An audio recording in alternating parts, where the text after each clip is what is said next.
एक अच्छा समय बिताकर अगले दिन आरव और ऋषिका वापस लौट आते हैं, इस वादे के साथ कि अब वे वक्त बर्बाद ना करते हुए अपने अपने घर वालों को अपनी शादी का सच बता देंगे और सभी की रजामंदी होते ही दोनों एक साथ हो जाएंगे। अलग होते समय दोनों तड़प कर एक दूसरे के गले लगे थे। आरव तो कह रहा था कि एक पल के लिए भी अब तुमसे दूर होना बहुत मुश्किल लग रहा है। ऋषिका का भी यही हाल था, मगर वह कुछ कह नहीं सकी। जुदा होते समय दोनों की आंखों में आंसू थे। बंगलौर, अवाना खत्री अपना फोन देख रही थी जब इशिका के द्वारा डाले हुए स्टेटस पर उनकी नजर पड़ी और खुद को रोकते हुए भी उनके होंठ सीटी बजाने के अंदाज में गोल हो गए।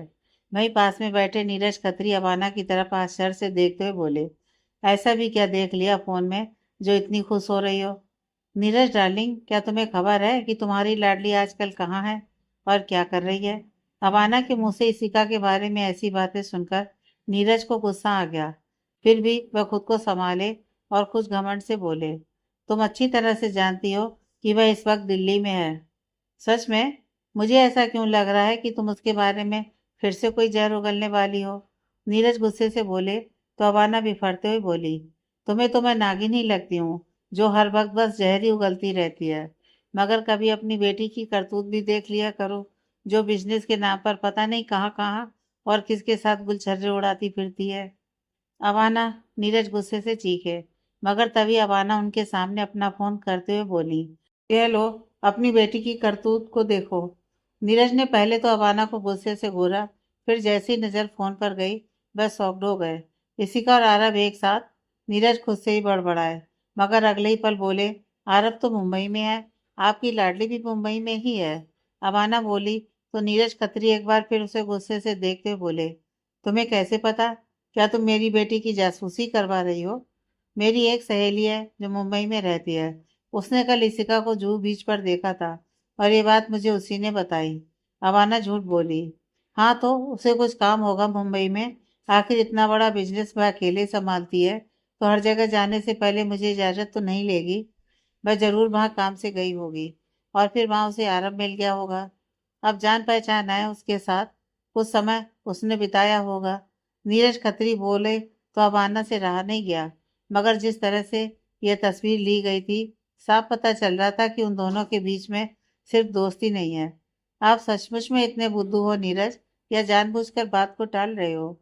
नीरज खत्री की बात सुनकर रवाना आश्चर्य से बोली, क्या मतलब? आपको इन फोटो में कुछ नहीं दिख रहा है? तुम कहना क्या चाहती हो, साफ साफ कहो। तब अवाना फोन को अपनी तरफ कर उस रात की फोटो निकालती है जब आरव इसी का पटना में छत पर थे और एक दूसरे के गले ही लगे हुए थे। ये देखिए इसमें। नीरज ने उस फोटो को देखा तो उसमें आरव का चेहरा दिख रहा था, मगर फोटो में सिर्फ इसिका की पीठ थी। मगर पीछे से भी साफ पहचान आ रही थी कि वह इसिका ही थी। ये देखकर नीरज सकते में आ गए। अभी तक स्टेटस को देखते हुए उन्होंने खुद को तसल्ली देने की कोशिश की थी, मगर इस फोटो को देखने के बाद अब उनके पास कुछ भी कहने के लिए नहीं था। यह बहुत पहले की फोटो है। अब अवाना नहीं, अपने बीच की छाई हुई चुप्पी को तोड़ा। तुमने मुझे पहले क्यों नहीं बताया? जरूर बता देती, मगर फिर आपको लगता कि मैं उसके खिलाफ कोई षड्यंत्र रच रही हूँ, जैसा कि हर वक्त मुझ पर इल्जाम लगाए जाते हैं। आखिर सौतेली माँ जो हूँ। अवाना कड़वाड़ से मुंह बनाती हुई बोली, मगर आज की यह फोटोज तो मेरी खींची हुई नहीं है ना, बल्कि स्टेटस पर खुद इशिका ने डाला है अपने अकाउंट से। नीरज खत्री ने कुछ नहीं कहा, मगर उसके चेहरे पर बेचैनी साफ झलक रही थी। वह फोन को अपने हाथों में लेकर बार बार उस वीडियो को देख रहे थे और जैसे जैसे वक्त गुजरता जा रहा था, नीरज खत्री के चेहरे पर गुस्सा बढ़ती जा रही थी और उनके चेहरे पर बढ़ते गुस्से को देखते हुए अवाना के चेहरे पर मुस्कुराहट फैलती जा रही थी। यही तो चाहती थी वह, ऐसे ही सिका का सच लाना चाहती थी वह नीरज के सामने, बल्कि पूरे घर वालों के सामने, ताकि फिर इसिका की सफाई का कोई मतलब ही ना रह जाए। नीरज तुरंत उठकर वहां से चला गया और अपने बड़े भाई सोहनलाल खत्री के कमरे की तरफ चल पड़े। थोड़ी देर में वह उनके कमरे का दरवाजा खटखटा रहे थे। कौन? भैया मैं हूँ, नीरज। नीरज ने कहा, क्या मैं अंदर आ सकता हूँ? हाँ आओ, क्या बात है? तुम इतने परेशान क्यों नजर आ रहे हो? नीरज के अंदर आते ही सोहनलाल नीरज के चेहरे की तरफ देखते हुए बोले, भैया बात ही कुछ ऐसी है कि। तभी वहां पर दूध का गिलास लिए सोहनलाल की पत्नी सुलेखा खत्री भी आ गई और नीरज को इस समय यहाँ देखकर ठिठक गई। तभी नीरज खत्री बोले, भाभी बैठिए, मुझे आपसे भी कुछ बात करनी है। वह आश्चर्य से अपने पति को देखने लगी तो सोहनलाल ने अपनी आंखों के इशारे से ही उन्हें शांत करवाया। फिर नीरज से बोले, कहो ऐसी क्या बात हो गई जो तुम इतने परेशान हो गए? नीरज ने कोई जवाब देने की जगह अपना फोन आगे कर दिया और इशिका के स्टेटस को ओपन कर दिया। वीडियो देखते ही सोहनलाल खत्री नीरज की परेशानी को भली भांति समझ गए। सुलेखा को भी कुछ समझाना नहीं पड़ा। भैया मैं इशिका को बहुत समझदार समझता था, मगर वह, इसने क्या कर दिया? वह कैसे आरब के साथ? शांत हो जाओ नीरज, हो सकता है कि वह दोनों एक दूसरे को पसंद करते हों। ये आप कैसी बातें कर रहे हैं भैया? इशिका आरब को कैसे पसंद कर सकती है? शांत हो जाओ तुम नीरज, सुलेखा बोली। इस वक्त तुम इंसान बनकर नहीं, बल्कि बेटी के पिता बनकर सोच रहे हो। मुझे तो नहीं लगता कि आरब में कोई खराबी है। जाना देखा लड़का है, कभी उसके बारे में कुछ भी गलत नहीं सुना है। और यह भी तो हो सकता है कि आरब इशिका का सिर्फ दोस्त हो। उन्होंने बस अपनी फोटो साथ में डाली है और वह फोटो भी किसी तरह की कोई आपत्तिजनक वाली नहीं है। लेकिन अगर वह दोनों दोस्त ना निकले तो? नीरज ने अपने मन की शंका जताई। भाभी, मैं मानता हूँ कि आरब अच्छा लड़का है, उसमें कोई ऐब नहीं है, मगर वह हमारे स्टेटस का तो नहीं है। लोग क्या कहेंगे कि हमने खत्री परिवार की इकलौती बेटी की शादी एक एम्प्लॉय से कर दी? हैसियत क्या है आरब की? वह अनंत के टुकड़ों पर पलने वाला एक नौकर ही तो है। अगर आज अनंत उसे अपने ऑफिस से निकाल दे तो फिर उसकी क्या हैसियत रह जाएगी? अनन्या को हमने इस घर की सिर्फ बेटी माना था और उसकी शादी अनंत से हुई। अनंत जो खुद एक बड़ा और सफल बिजनेसमैन है। जब हम अपने मुंह बोली बेटी की शादी इतने बड़े खानदान में कर सकते हैं, तो फिर मैं अपनी बेटी की शादी उसी की कंपनी में करने वाले एक एम्प्लॉय से कैसे कर सकता हूँ? सोहनलाल खत्री खामोशी से उसे देखने लगे। इस समय उन्हें कुछ समझ में नहीं आ रहा था। भैया मैं साफ कह दे रहा हूँ, हमें इस लड़की की शादी जल्द से जल्द करवा देनी चाहिए, इससे पहले कि ये दोस्ती कुछ और ही रंग ले। तू करना क्या चाहता है? सोहनलाल खत्री उसे गौर से देखते हुए बोले। बस भैया, किसी का को जितनी आज़ादी मिलनी थी हमने दे दी, लेकिन अब हमें लगता है कि नीरज खत्री एक पल के लिए रुके और एक गहरी सांस लेकर बोले, अब वह वक्त आ गया है जब हमें इशिका की शादी कर देनी चाहिए। मगर एक बार इशिका से पूछ तो लो कि वह शादी करना चाहती है नहीं। मुझे पूरा यकीन है भैया, अगर हमने पूछा तो वह अरब का ही नाम लेगी। पता नहीं क्यों पर मुझे कुछ ठीक नहीं लग रहा है अरब के साथ उसका इतना घुलना मिलना। नीरज बेचैनी से बोले, भैया जमाना बहुत खराब चल रहा है। आजकल के बच्चे तो अपनी जिद के आगे बड़ों की बात तक नहीं सुन रहे हैं। इससे पहले की बात हाथ से निकल जाए, अब इशिका को और छूट नहीं देनी चाहिए। और ऊपर से यहाँ आवाना, उसे तो बस मौका मिलना चाहिए कुछ भी कहने को इशिका के खिलाफ। मैं तेरी परेशानी समझ रहा हूँ नीरज, मगर तू शांति से काम ले। ऐसे मामले में जल्दीबाजी ठीक नहीं होती है। बात बनने की बजाय और भी बिगड़ जाती है। इशिका का बर्थडे नजदीक आ रहा है तो उसे यहाँ बुलाएंगे और फिर उसी समय बात करेंगे। लेकिन एक बात कहना चाहूंगा नीरज, दुनिया मैंने भी देखी है। लोगों की बातों में आकर अपनी बच्ची की खुशियों के साथ खिलवाड़ मत करना। क्योंकि दौलत के मामले में अरब हमसे भले ही कम हो, मगर दिल के मामले में वह खरा सोना है। बल्कि इससे भी बढ़कर कहूँ तो वह एक अनमोल हीरा है जो रिश्तों की कदर करता है। और आज के ज़माने में दौलत तुम्हें बहुत जगह मिल जाएगी, मगर एक ऐसा सच्चा इंसान मिलना बहुत मुश्किल है जो तुम्हारी बेटी को खुश रख सके। इसलिए ठंडे दिमाग से सोचना। दुनिया भर की दौलत देना चाहते हो अपनी बेटी को, या प्यार करने वाला एक सच्चा हमसफर जो हर समय उसका साथ निभाए? भैया, आप ये क्या कह रहे हैं? वही तो आज की दुनिया का सच है। मान लो तुम किसी बहुत बड़े और अमीर घराने में अपनी बेटी की शादी करते हो, मगर वह लड़का सही नहीं रहता है। आजकल के बड़े घर के लड़कों के शौक से भी तुम अनजान नहीं हो। क्या वैसे घर में हमारी बच्ची खुश रह पाएगी? भैया, अब आप मुझे उलझन में डाल रहे हैं। मैं तुम्हें उलझन से निकालने की कोशिश कर रहा हूँ नीरज। किसी का सिर्फ तुम्हारी ही नहीं, इस घर की बच्ची भी है। इसलिए मैं इतना कहूंगा कि, तो क्या आप चाहते हैं कि मैं उसे अपना दामाद बना लूं? नीरज खींचते हुए बोला। अगर इशिका की इसमें मर्जी है तो मुझे नहीं लगता कि अरब कोई बुरा ऑप्शन है।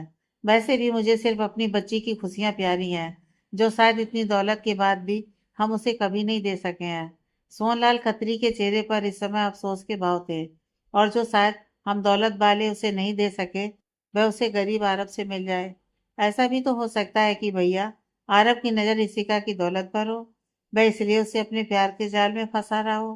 क्योंकि इशिका खुद इतनी बड़ी कंपनी की मालकिन है। नीरज ने अपनी शंका व्यक्त की। हो सकता है तुम्हारी बातें सच हों, सोहनलाल खत्री भी सोचते हुए बोले। वैसे भी आज दुनिया इतनी मक्कार हो गई है कि सच और झूठ का कुछ पता ही नहीं चलता है। मगर इसके आधार पर हमने अब तक आरब का जो रूप देखा है उसे अनदेखा तो नहीं कर सकते हैं ना। कुछ भी कहिए भैया, पर मुझे ये सब ठीक नहीं लग रहा है। तू अभी इतना चिंता मत कर नीरज, सोहनलाल ने नीरज को समझाया। इशिका को आने दे, उसके बाद मिल बैठकर बात करेंगे।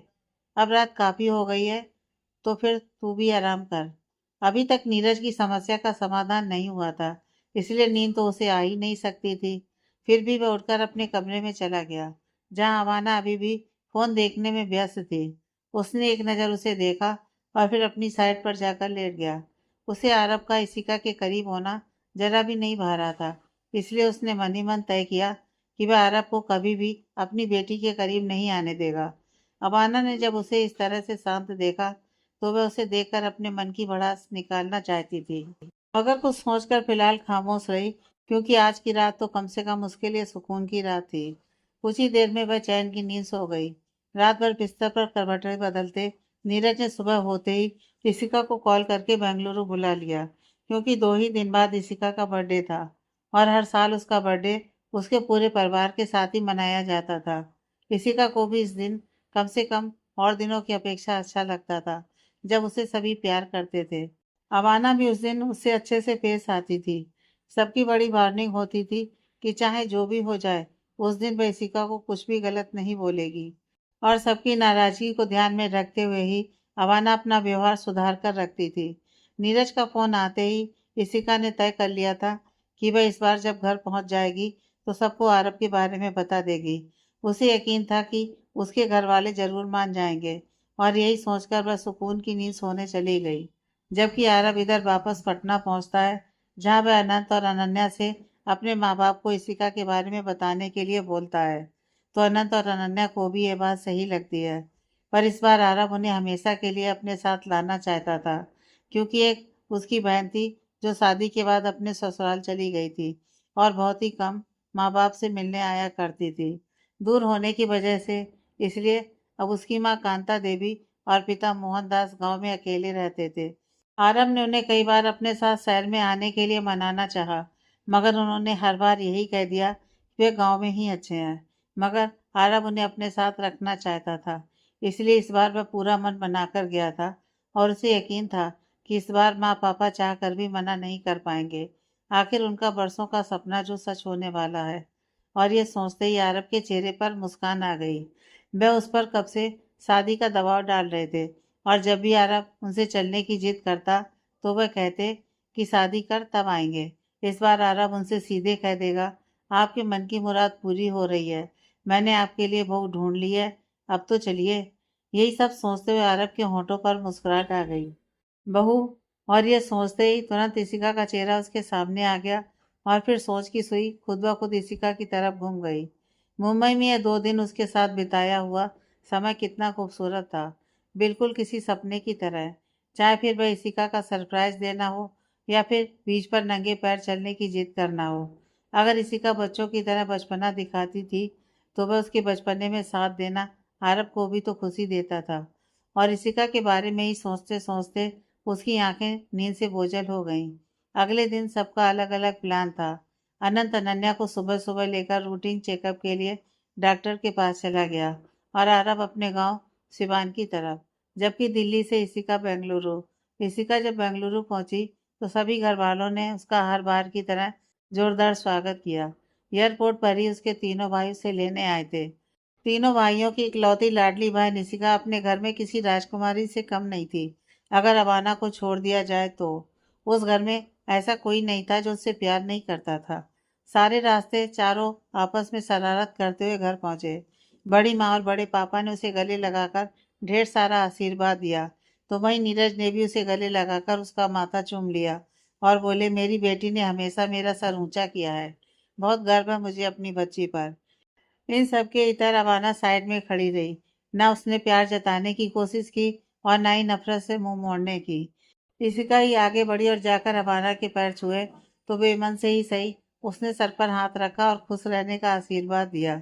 आज घर में इसिका की पसंद का सारा खाना बड़ी माँ ने खुद अपनी देख रेख में तैयार करवाया था।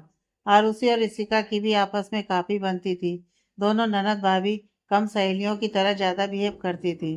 पूरे घर में से किसी ने उसे एहसास ही नहीं होने दिया कि वह लोग अरब के बारे में कुछ जानते हैं, और ऐसा नीरज की सख्ती के कारण था। उसे यह बात बिल्कुल पसंद नहीं आ रही थी कि अरब उनकी बेटी की जिंदगी का अहम हिस्सा बने। वह अपनी राजकुमारी के लिए तो किसी राजकुमार के सपने ही संजोए बैठा था।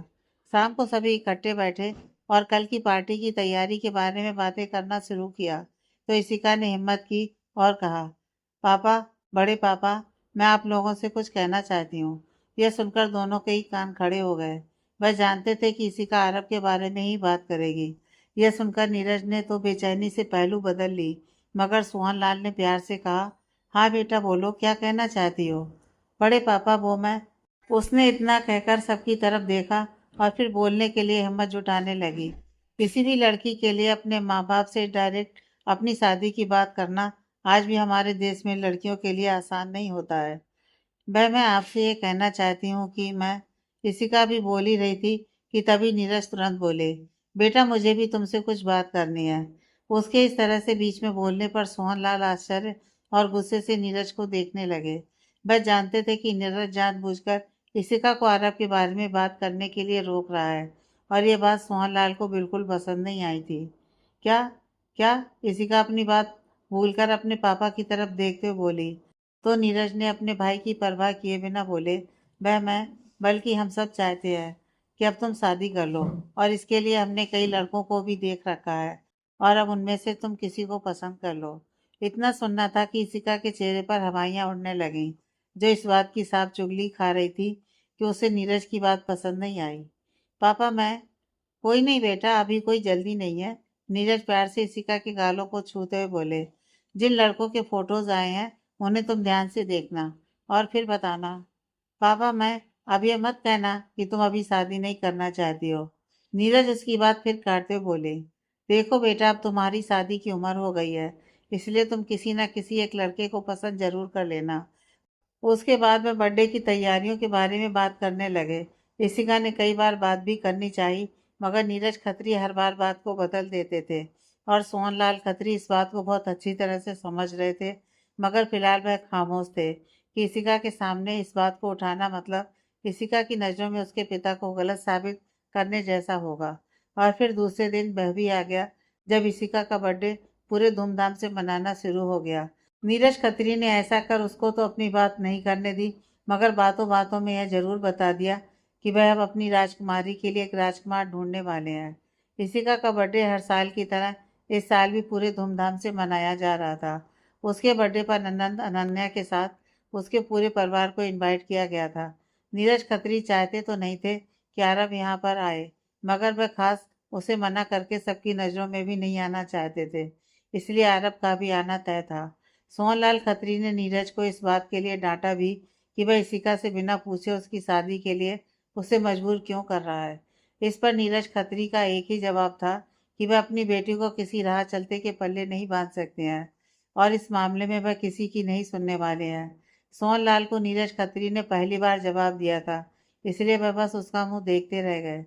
जब नीरज खत्री ने यह कहा कि इशिका मेरी बेटी है, उनकी आंखों से तो आंसू निकल गए। उस वक्त उन्होंने कभी इस घर के बच्चों में कोई भेदभाव नहीं किया, मगर आज नीरज ने इशिका पर अपना हक जताकर साबित कर दिया कि जन्म देने वाले माँ बाप का ही हक अपने बच्चों पर सबसे ज्यादा होता है। इसलिए सोहनलाल उसके बाद कुछ बोल ही नहीं सके और वहां से चले गए। नीरज खत्री को भी बुरा लगा अपने भाई से इस तरह बात करते हुए, मगर इस मामले में वह उनकी राय नहीं जानना चाहते थे, क्योंकि वे पहले ही महसूस कर चुके थे कि अरब के प्रति उनका झुकाव ज़्यादा है।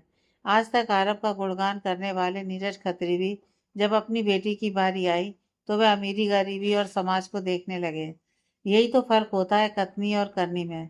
देखते देखते शाम होने को आई और एक एक कर घर के सारे रिश्तेदार आने शुरू हो गए। अनंत और अनन्या के साथ उसकी पूरी फैमिली ही इशिका के बर्थडे पर आई थी। एक तो रिश्तेदारी थी उन सभी की, ऊपर से इशिका इतनी प्यारी थी कि हर कोई उससे जुड़ा महसूस करता था। इशिका सबसे मिली, मगर अभी भी उसकी नज़र आरब को ढूंढ रही थी। पता नहीं ये कैसा रोग लगा था, जब देखो उसे आरब की तलब रहती थी। कभी कभी तो इसिका खुद पर ही झुंझला उठती थी। जैसे इस वक्त भरा पूरा घर था, ढेर सारे मेहमान आए थे, मगर उसकी आंख बस आरब को ढूंढ रही थी और दिल भी बस आरब के लिए ही बेचैन था। अनन्या ने जब उसे ऐसा करते देखा तो धीरे से पूछा, किसे ढूंढ रही हो? उसकी इस बात पर इसिका कुछ उदास सी होती हुई बोली, कुछ नहीं। फिर वह भी धीरे से अनन्या से बोली, आरब लौटा नहीं है गांव से? उसकी इस बात पर अनन्या मुस्कुरा दी और बोली, लौट आया है अपने माँ पापा के साथ और शाम तक यहाँ आ भी जाएगा। अनन्या के मुंह से यह सुनने के बाद ही इसिका को चैन आया। हर कोई पार्टी में तैयार होकर चला गया, पर इसिका अभी भी अपने कमरे में तैयार हो रही थी।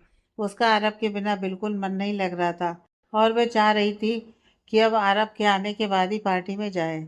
इसिका इस वक्त अपने रूम में थी और तैयार हो रही थी। उसने इस वक्त बहुत ही प्यारा गोल्डन कलर का गाउन पहन रखा था, जो उसके गोरे रंग पर बहुत ही प्यारा लग रहा था। इस वक्त इसिका अपने रूम में अकेली ही थी और अपने मेकअप को फाइनल टच देते हुए गले में एक पतली नेकलेस पहन रही थी, जब अचानक से उसे अपनी गर्दन पर किसी और के हाथों का एहसास हुआ। उसने तुरंत आईने में देखा तो अपने पीछे अरब को देखकर उसके होठों पर मुस्कान आ गई। अरब ने उसके गले में नेकलेस पहनाते हुए हल्के से उसके कंधे को चूम लिया। Many many happy returns of the day, अरब बोला। भगवान करे तुम्हें सारी दुनिया की खुशियां मिले। Thank you. इसिका के गाल शर्म से गुलाबी हो उठे। बहुत प्यारी लग रही हो। आरब इसिका को आईने में ही देखते हुए अपने दोनों हाथ उसकी कमर में डालकर उसके कंधे पर अपने चेहरे को टिकाते हुए कहा। इसिका भी आरब की तरफ पलटी और उसके कंधे में अपने दोनों हाथों को फंसाते हुए उसे एक भरपूर नजर देखती है, जो कि सफेद कलर के थ्री पीस सूट में बहुत ही हैंडसम लग रहा था। कमाल तो तुम भी लग रहे हो मिस्टर आरब। सच्ची? आरब इसिका की आंखों में प्यार से देखते हुए बोला। मुच्ची, इसिका ने भी आरब की आंखों में देखते हुए ही जवाब दिया। मेरे तो भाग ही खुल गए, जो इतनी खूबसूरत लड़की ने मेरी तारीफ कर दी। इतना कहकर आरब मुस्कुरा दिया तो इसिका भी हंस दी। मगर तुम यहाँ कैसे? अब इसिका ने खुद को संभाला और बोली। दरवाजे से, आरब ने इत्मीनान से कहा। इस पर इसिका उससे दूर होते हुए बोली, वेरी फनी, मगर इस वक्त मेरे कमरे में किसी ने देख लिया तो? देखने दो। आरब उसकी पतली कमर में अपने हाथ डालकर खुद के करीब खींचता हुआ बोला। मुझे परवाह नहीं है। बड़े बहादुर बन गए हो, इसिका हंसते हुए बोली। कोई शक है तुम्हें? ज्यादा नहीं, बस इतना कि सारी बहादुरी बस अकेले में ही दिखती है, वरना लोगों के सामने तो डर लगता है। तुम मेरा मजाक उड़ा रही हो? इसिका खिलखिलाकर हंस पड़ी। आरब उसकी कमर को पकड़कर खुद की ओर करीब करते हुए बोला, तुम्हें इसकी सजा मिलेगी। अब आरब और इसिका एक दूसरे के इतने करीब थे कि उनकी सांसें भी अब एक दूसरे से उलझ रही थीं। आरब इसिका के होठों को अपने हाथ के अंगूठे से रब करता हुआ उसे इंटेंसिटी से देखने लगा। इस पल में वह बिल्कुल इसिका के होठों में खो गया था। इसिका भी अपनी बढ़ी हुई धड़कनों के साथ एकटक आरब की आंखों में देख रही थी और आरब, वह तो उसके गुलाब की पंखुड़ियों की तरह नरम होठों को देखने में ऐसा लीन हुआ कि उसे उसकी तलब जाग उठी और वह इसिका के होठों की तरफ आगे बढ़ ही रहा था कि इसिका ने उसके मुंह पर हाथ रखते हुए ही पलटकर खड़ी हो गई। आरब ने एक गहरी सांस ली और बोला, सच, तुम बिल्कुल अनरोमांटिक हो। ऐसे मौके पर भी कोई दूर हटता है क्या? आरब के इस तरह से करीब आने से इसिका की धड़कनें बेतहाशा बढ़ गई थीं और उसे कुछ घबराहट भी होने लगी थी। इसलिए वह आरब को खुद से दूर कर देती है, मगर आरब के लिए अब उसे बुरा भी लग रहा था। प्लीज आरब, अब तुम जाओ यहाँ से, वरना कोई देख लेगा। इसिका बेचैनी से बोली। देखने दो, अपनी बीवी के पास हूँ। लाइसेंस है तुम्हारे करीब आने का। मत भूलो कि अभी किसी को पता नहीं है इस बारे में। मत पता हो, तुम्हें तो पता है ना। आरब इसिका के कंधे को पकड़कर उसे करीब कर उसके पीठ को खुद से सटाते हुए बोला। तुम मेरी पत्नी हो तो तुम्हारे साथ थोड़ा वक्त तो गुजार ही सकता हूँ। फिर वह उसकी गर्दन पर उंगली फिराते हुए बोला, तुम्हें किस भी कर सकता हूँ। इतना कहकर उसने उसकी गर्दन पर किस कर लिया तो इसिका चिंख उठी और तुम्हारे गले। इसके आगे आरब कुछ बोलता, इसिका ने अपना हाथ उसके होठों पर रख दिया और शर्माती हुई उसके सीने से लग गई। उसकी इस तरह झुकी झुकी पलकें और शर्म से लाल हुए गाल को देखकर आरब मुस्कुराता है। मैं तो बस इतना कह रहा था कि मैं तुम्हारे गले में अपना लाया हुआ यह तोहफा भी खुद अपने हाथों से पहना सकता हूँ। आरब ने उसकी आंखों के आगे बहुत ही खूबसूरत चैन लहराते हुए बोला, जिसमें डायमंड की पेंडेंट लगी हुई थी। इसिका ने उसे अपने हाथों में लिया और बोली, मेरे लिए है, हाँ, तुम्हारा बर्थडे गिफ्ट कितना खूबसूरत है। मेरी जान से ज्यादा नहीं, आरव बोला। अगर इजाजत हो तो इसे तुम्हारे गले में पहना दूं। इशिका चुपचाप जाकर ड्रेसिंग के सामने खड़ी हो गई। आरव भी उसके पीछे आया और उसके बालों को उसके कंधे से हटाते हुए अपनी लाई गिफ्ट को इशिका के गले में पहना दिया और फिर उसके दोनों कंधों को पकड़ लिया। अब लग रहा है ये खूबसूरत। थैंक यू इतना प्यारा गिफ्ट लाने के लिए।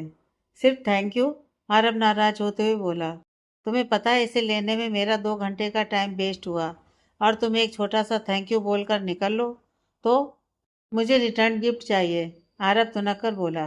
मगर मैं तो कोई गिफ्ट लाई ही नहीं तुम्हारे लिए। इसका भी मासूमियत के सारे रिकॉर्ड तोड़ते हुए बोली। उसकी फिक्र मत करो, मुझे अपना गिफ्ट लेना आता है। इतना कहकर इशिका की तरफ जैसे ही अपने कदम बढ़ाता है, इशिका 2 कदम पीछे हो लेती है। यार कम से कम गले तो लगने दो मुझे, आरब इशिका की हरकतों से इरिटेट होते हुए बोला। जब से शादी हुई है मैं अपनी बीवी को गले लगाने के लिए भी तरस गया हूँ। इतना कहकर वह एक झटके से इशिका को अपनी ओर खींचता है और गले से लगा लेता है। अब जाकर मिला सुकून, आरब उसे अपनी बाहों में भींचता हुआ बोला। उसने इशिका को इतनी जोर से खुद में भींचा हुआ था कि उसकी सांस रुकने लगी थी। अब हो गया ना? तो जाओ तुम यहाँ से, वरना कोई आ जाएगा, इशिका परेशानी से बोली। थोड़ी देर रुको ना यार, अभी तो अच्छे से महसूस भी नहीं किया तुम्हें। आरब अपनी आंखें बंद किए इशिका पर अपनी पकड़ और कसकर खुद के करीब कर लेता है। इशिका उसकी इस तरह के बर्ताव पर पिघल जाती है, पर उसे डर लगता है कि कोई भी कमरे में आ जाएगा तो क्या सोचेगा। इसलिए वह आरब से खुद को दूर हटाते हुए बोली, प्लीज आरब, पार्टी का घर है, कोई आ गया तो तमाशा बन जाएगा, खास तौर से मम। मगर जैसे ही इशिका आरब को खुद से दूर करने लगी तो इशिका के बाल आरब की शर्ट के बटन में फंस गए। तुम मुझसे दूर ना जाओ इसलिए बाल अब साजिश पर उतर आए हैं, आरब ने कहा तो इशिका उसे असमंजस से देखने लगी। जाने मन, एक तुम हो जो मुझसे दूर दूर जाने की रट लगाती हो, वरना तुम्हारा रोम रोम चाहता है कि मैं तुम्हारे पास रहूं। और उसके सबूत ये बाल हैं जो मेरी शर्ट के बटन में इस तरह उलझ गए हैं कि अब छोड़ना ही नहीं चाहते। आप बातें बहुत अच्छी करते हैं मिस्टर आरब, लेकिन ये वक्त नहीं है इन सब बातों का।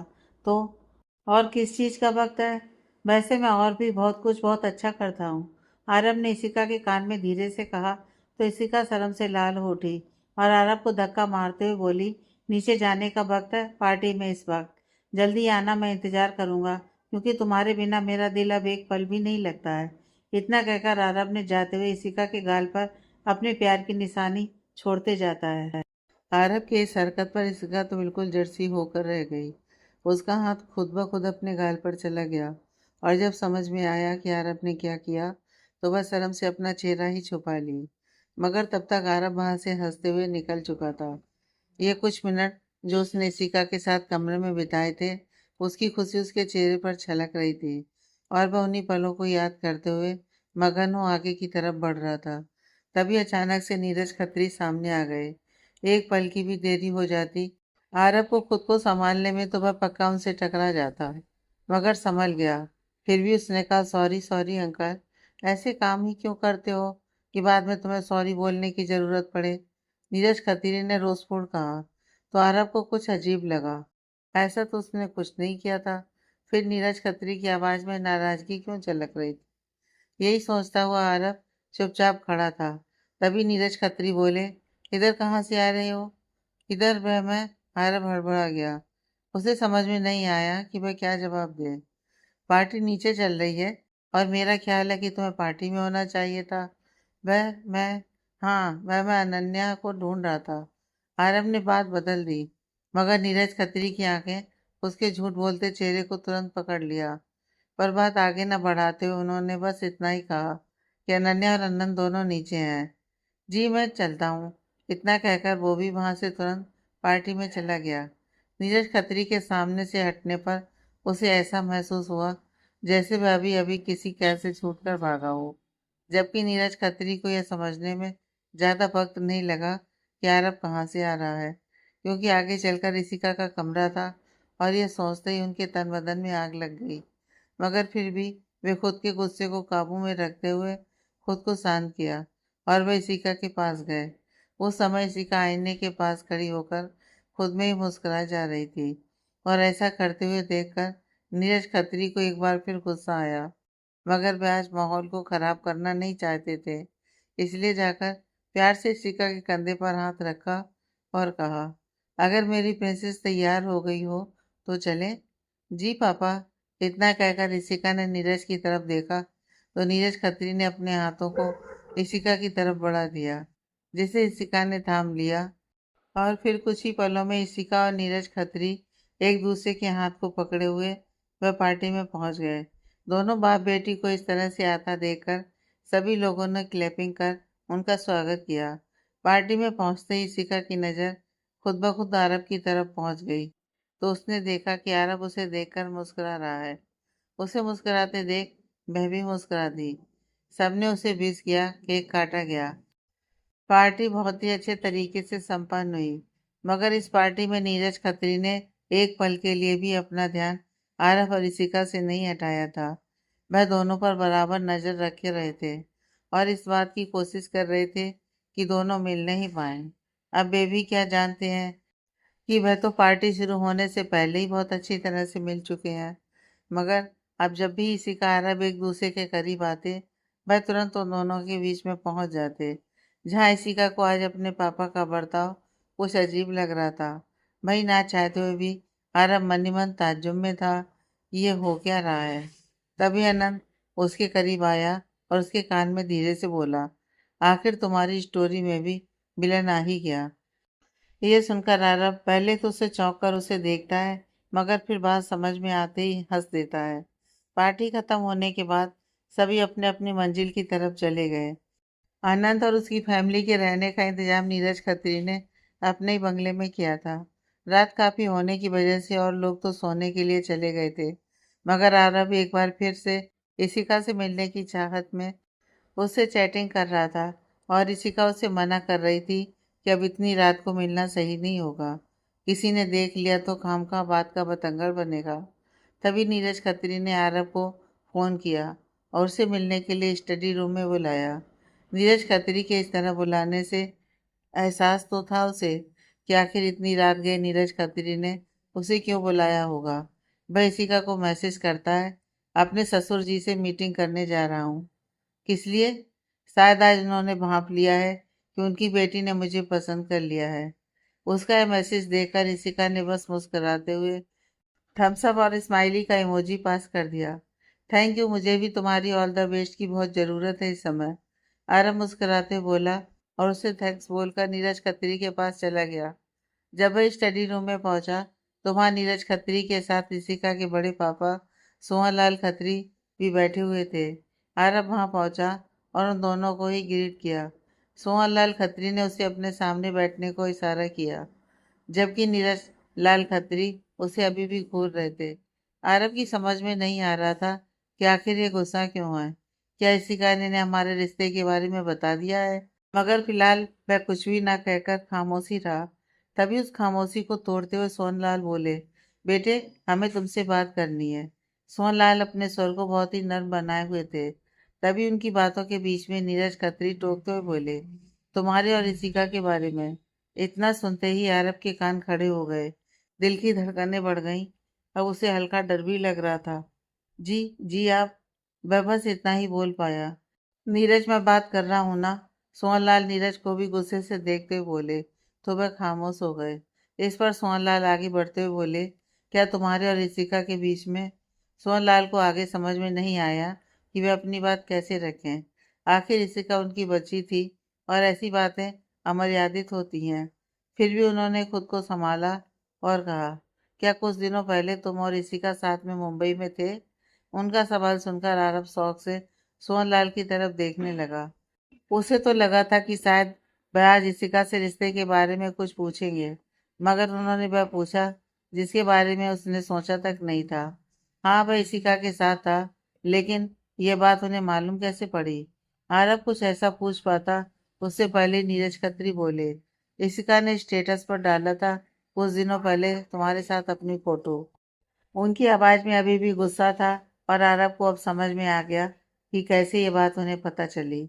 उसने राहत की सांस ली। तो फिर सोहनलाल बोले, हम तुमसे कुछ पूछ रहे हैं। वह अंकल, वो इसी का वहाँ मुंबई आई थी तो हम बस बीच पर साथ में थे। तो इसका मतलब है कि तुम्हारा इशिका के साथ कोई संबंध नहीं है? नीरज खत्री तुरंत बोले। तो आरब एक बार फिर से उनका मुंह देखता रह गया। एक तो उसे नीरज खत्री की आवाज़ सुनकर ही डर लग रहा था, ऊपर से उनके ऐसे सवाल। आरब को इस तरह खामोश देखकर नीरज खत्री आगे बोले, देखो आरब, मेरी तुमसे कोई पर्सनल दुश्मनी नहीं है, ना ही मुझे तुमसे कोई चिढ़ है, बल्कि तुम मुझे भी सबकी तरह अच्छे लगते हो। मगर एक बात मैं तुम्हारे सामने क्लियर कर देना चाहता हूँ, अगर तुम्हारा इशिका के साथ ऐसा कोई संबंध है भी तो उसे यहीं ख़त्म कर दो, क्योंकि मैं अब उसकी शादी करने वाला हूँ। यह सुनकर तो अरब के मानो होश ही उड़ गए। मैं उसके लिए एक बहुत ही बड़े और ऊंचे घराने का रिश्ता देखूंगा, जहाँ मेरी बेटी राज करेगी। अंतिम वाक्य में उनका दम झलक रहा था, जिसे अरब ने साफ महसूस किया। वह समझ गया कि बात को घुमाकर ही सही, और नीरज खत्री उसे उसकी औकात बता रहे हैं। फिर भी वह हिम्मत करके बोला, आपकी बेटी है इसी का, आप जो चाहें उसके बारे में निर्णय ले सकते हैं, मगर क्या यह अच्छा नहीं होगा कि आप एक बार उसकी भी राय ले लें? वह बच्ची है अभी, नीरज खत्री ने कहा। तो बरबस ही अरब के होठों पर मुस्कान आ गई, और वह बोला, मैंने पहली बार किसी बच्ची को एक नेशनल कंपनी चलाते हुए देखा है। उसकी इस बात पर सोहनलाल जहाँ मुस्कुरा देते हैं, वहीं नीरज खत्री चिढ़ गया। और इसी नेशनल कंपनी पर अब तुम्हारी नज़र है? इस बात ने आरब को गुस्सा दिला दिया। वह फौरन उठ खड़ा हुआ और बोला, आप कहना क्या चाहते हैं? बहुत अच्छी तरह से समझ रहे हो तुम कि मैं क्या कहना चाहता हूँ। तुमने इशिका को अपने प्रेम जाल में फंसा रखा है, ताकि बड़े ही आराम से तुम उस कंपनी के मालिक बन जाओ, जिसे उसने दिन रात अपनी मेहनत से यहाँ तक खड़ा किया है। तुम जैसे लड़के होते क्या हैं, यह मैं बहुत अच्छी तरह से जानता हूँ।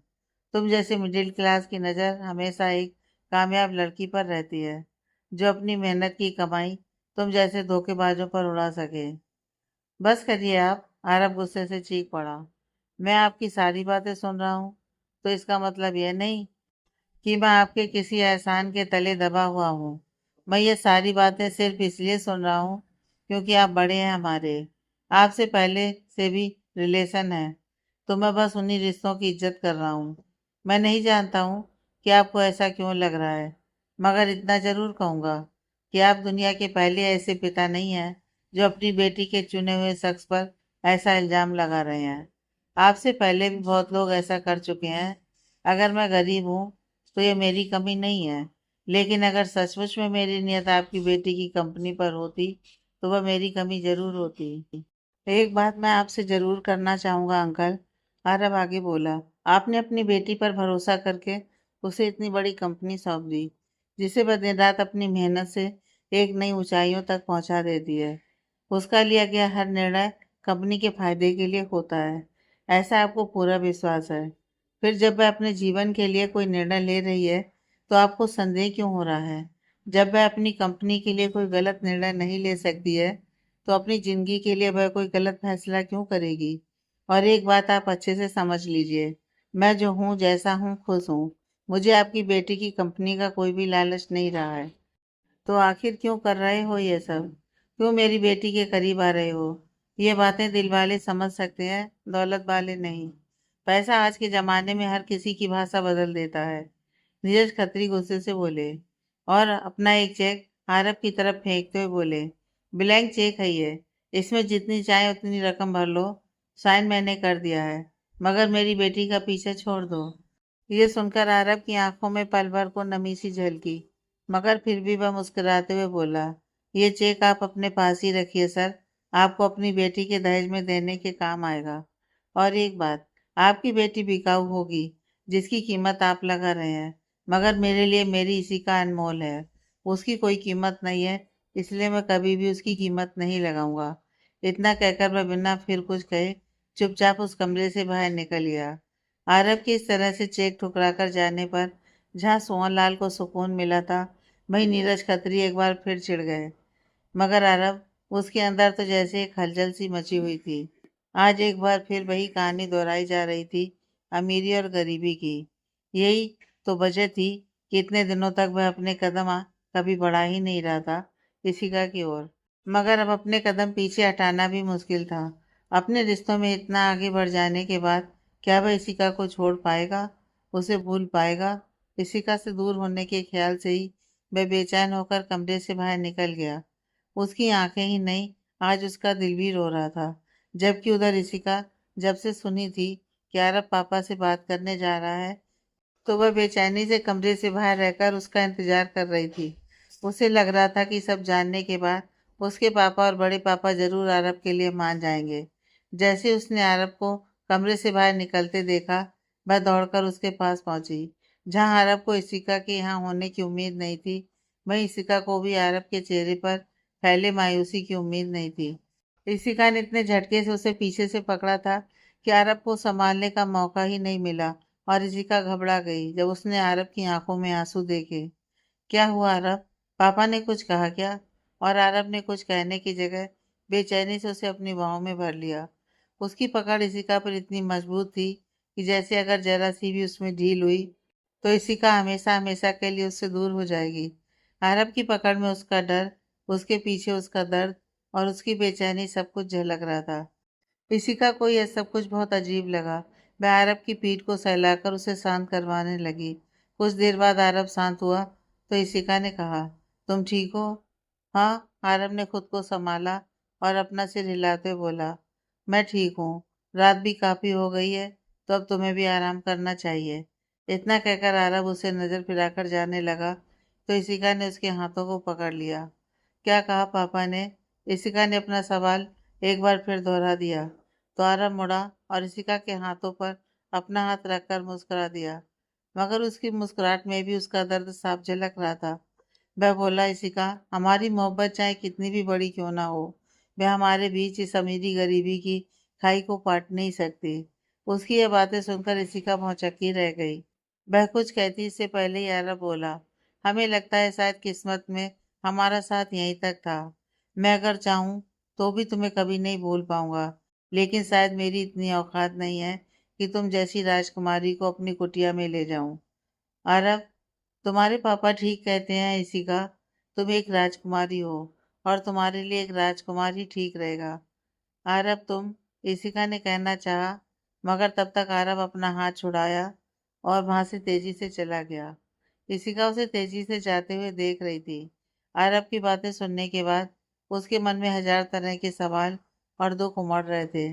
उसे अपने पापा पर गुस्सा भी आ रहा था। वह उसकी बातों से इतना तो अंदाजा लगा ही चुकी थी कि उन दोनों के बीच में क्या बातें हुई होंगी। वह गुस्से में बिना नॉक किए ही स्टडी रूम में गई और धड़ाम से दरवाजा खोल दिया। सोहनलाल और नीरज खत्री दोनों ही चौंक जाते हैं जब सामने इशिका को गुस्से में देखते हैं। इशिका को इतने गुस्से में देखकर सोहनलाल तो घबरा जाते हैं, मगर नीरज खत्री वह खुद को तैयार करते हैं इशिका के पूछे सवालों के जवाब देने के लिए। इशिका आगे बढ़ी और अपने पापा के पास गई। तभी उसकी नज़र एक ब्लैंक चेक पर पड़ी जो आरब के नाम पर थी, और उसे देखते ही जैसे वह सारा माजरा समझ गई। वह वहां आई तो गुस्से में थी, मगर उस ब्लैंक चेक को देखते ही बिल्कुल हताश हो गई कि उसके पापा ने यह क्या किया। वह कातर दृष्टि से अपने पापा की ओर देखने लगी, मानो पूछ रही हो कि क्यों पापा, आपने आरब के साथ ऐसा क्यों किया। उसकी नजरों को देखते हुए एक पल को तो नीरज खत्री बेशक सिहर गए, मगर फिर खुद को संभालते हुए बोले, इसी का बेटे, मैंने जो कुछ भी किया वह तुम्हारी भलाई के लिए किया है। आरब तुम्हारे लायक नहीं है। उसे तुमसे नहीं, तुम्हारी दौलत से मोहब्बत है। वह तुम्हारे जरिए तुम्हारी बरसों की मेहनत को हासिल करना चाहता है। नीरज खत्री की बात सुनकर इशिका हल्के से मुस्कुराई। उसकी मुस्कुराहट में बिल्कुल वही दर्द था जो थोड़ी देर पहले आरब के चेहरे पर था। पापा, आरब अगर दौलत का इतना ही भूखा होता तो आपकी इस ब्लैंक चेक को यहीं छोड़कर नहीं चला जाता। आपने उसे ब्लैंक चेक देकर मनमानी रकम भरने के लिए कहा था। वह चाहता तो कई करोड़ रुपए आसानी से अपने अकाउंट में हासिल कर सकता था, आपके इस साइन किए हुए चेक की वजह से। तुम्हें ऐसा लगता है इशिका? नीरज खत्री हल्का गुस्से से बोले, मगर यह आजकल के लड़कों की चालाकी है। वह करोड़ों की दौलत छोड़कर अरबों की दौलत को हासिल करना चाहता है। वह अगर इस वक्त ब्लैंक चेक ले लेता तो उसे सिर्फ कुछ रुपए ही हासिल होते, लेकिन अगर वह तुम्हें अपनी झूठी मोहब्बत की जाल में इसी तरह फंसाए रहा तो फिर जिंदगी तुम उसकी गुलाम बनकर रह जाओगी। जीवन भर तुम कमाती रहोगी और वह तुम्हारे पैसों पर ऐश करता रहेगा। पापा, आप गलत समझ रहे हैं आरब को। वह ऐसा नहीं है, इशिका ने सफाई देनी चाहिए। यूं ही लोग मोहब्बत को अंधा और बहरा नहीं कहते हैं। जब किसी को किसी से मोहब्बत होती है तो उसे कुछ भी दिखाई और सुनाई देना बंद हो जाता है। वह अपनी दुनिया में जीता है। उसे ऐसा लगता है जैसे उसके साथी के अलावा और पूरी दुनिया झूठी है। इस वक्त हम तुम्हें अपने दुश्मन लग रहे होंगे, मगर ये सच नहीं है। और तुम जानती हो पापा, मैं जानती हूँ कि आप मेरे दुश्मन नहीं हैं। आप जो भी करेंगे मेरे लिए, मेरे ही भले के लिए ही करेंगे। लेकिन एक बात बताइए पापा, अगर आप मेरे लिए किसी राजकुमार को ढूंढ लेंगे तो क्या वह आपकी बेटी से बिना पैसे के शादी कर लेगा? उसे दहेज नहीं चाहिए होगा या उसे मेरी दौलत नहीं चाहिए होगी? क्या वह मुझे सिर्फ एक जोड़ी कपड़ों में अपना लेगा? क्या आप मुझे उसके घर में सिर्फ एक जोड़ी कपड़ों में विदा कर सकते हैं? तुम हमारी इकलौती बेटी हो, इस खत्री खानदान की एकमात्र राजकुमारी। मैं तुम्हें सिर्फ एक जोड़ी कपड़ों में क्यों विदा करूंगा?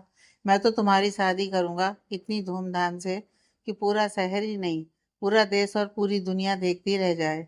नीरज खत्री शान से बोले। पापा, ये बात आप भी अच्छी तरह से जानते हैं कि आप जिसे भी ढूंढेंगे वह मुझसे सिर्फ इसलिए शादी करेगा क्योंकि मैं खत्री परिवार की इकलौती बेटी रहूंगी।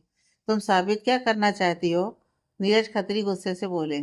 आरब को इन सबसे कोई मतलब नहीं है। क्या वह तुम्हें सिर्फ एक जोड़ी कपड़ों में अपना लेगा? वह मुझे अपना चुका है पापा। क्या मतलब? हम दोनों शादी कर चुके हैं। इशिका ने मानो कोई बम फोड़ा हो, और उस बम के धमाके की आवाज से नीरज खत्री ही नहीं, सोहन लाल भी अपनी जगह से उठ खड़े हुए। इस धमाके के बाद तो नीरज खत्री की जैसे बोलती ही बंद हो गई, मगर सोहन लाल ने खुद को संभाला और फिर प्यार से बोले, ये क्या कह रही हो तुम इशिका बेटा? सॉरी बड़े पापा, पर यह शादी इरादतन नहीं हुई है, बल्कि मजबूरी में उठाया गया एक कदम था। ऐसी कौन सी मजबूरी आन पड़ी कि तुम्हें शादी करनी पड़ी? नीरज खत्री की आवाज में अभी भी गुस्सा भरा हुआ था। हमारी जान पर आन पड़ी थी पापा। यह सुनकर दोनों की जान हलक में अटक गई। ऐसा क्या हुआ था बेटा, मुझे बताओ, सोहनलाल ने प्यार से कहा।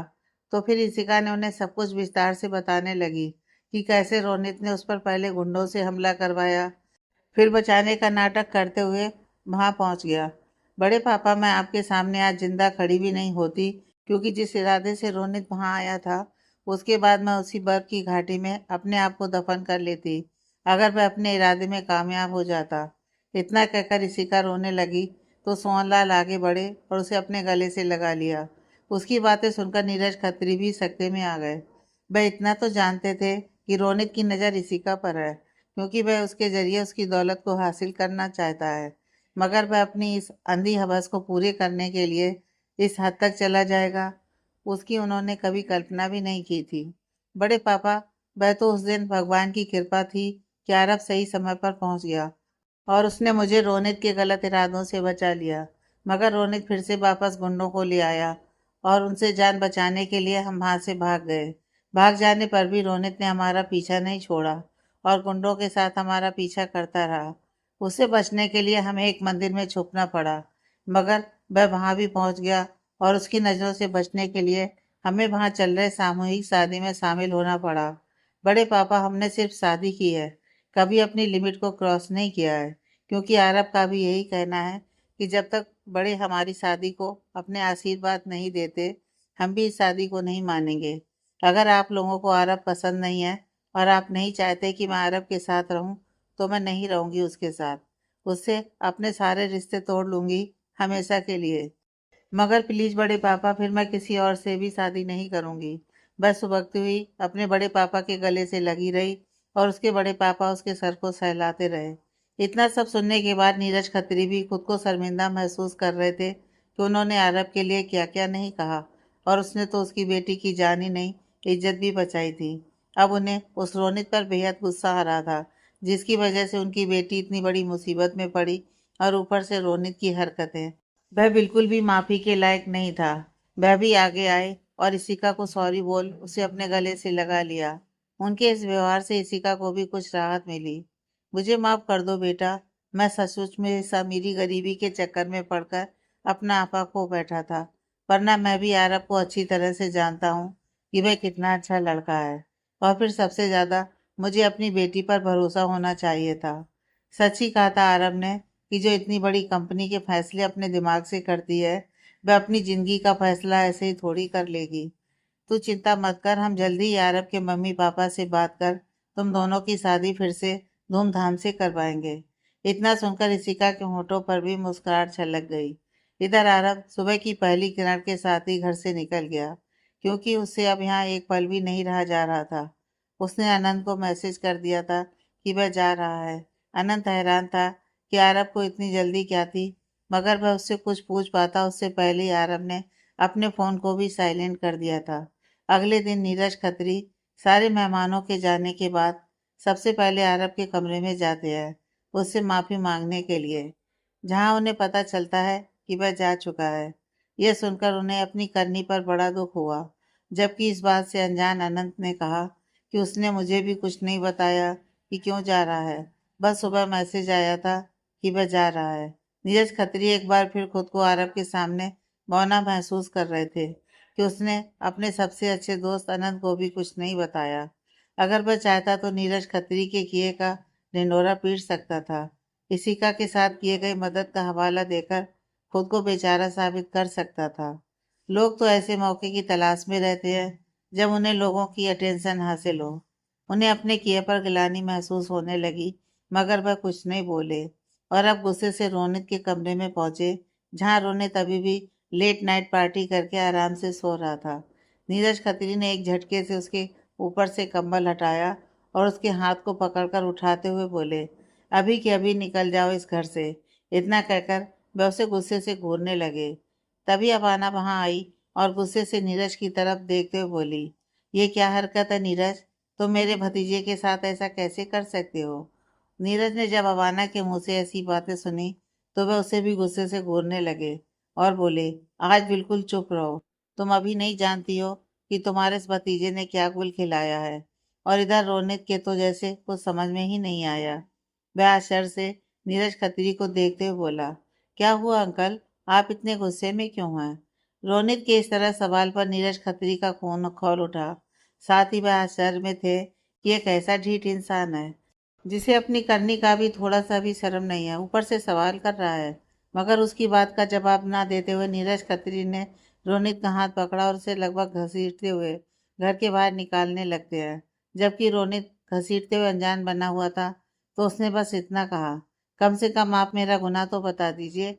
आप बिल्कुल पागल हो गए हैं नीरज। ऐसा भी क्या गुनाह कर दिया है इसने, जिसके कारण आप उसके साथ इतनी बदतमीजी से पेश आ रहे हैं। बदतमीजी इसे नहीं कहते अवाना। नीरज खत्री एक बार फिर उसे घूरते हुए बोले, शुक्र मनाओ कि अभी मैं बहुत तमीज से पेश आ रहा हूँ तुम्हारे इस लाडले भतीजे से। लेकिन अगर मैं अपनी बदतमीजी पर उतर आया ना, तो तुम्हारा यह भतीजा यहाँ नहीं, जेल में नजर आएगा। क्या मतलब। अब तक घर के सभी लोग वहां आ पहुंचे थे और नीरज खत्री को इस तरह गुस्से में देखकर सभी सकते में थे। मतलब। उसकी इस बात पर नीरज खत्री गुस्से से उसे घूरते हुए बोले, ऋषिका ने मुझे सब कुछ बता दिया है तुम्हारे कारनामे के बारे में, जो कुछ भी तुमने उसके साथ शिमला में किया था। अब तो रोनित और अमाना के चेहरे का रंग देखने लायक था। रोनित की करतूतों के बारे में तो सबको पता ही था कि वह आए दिन नए कांड करता रहता है। इस बार शायद उसने कोई बड़ा कांड किया होगा, तभी नीरज खत्री उससे इतने नाराज हो रहे हैं। यही सबने सोचा, मगर अमाना का चेहरा अभी भी नकाब के पीछे था।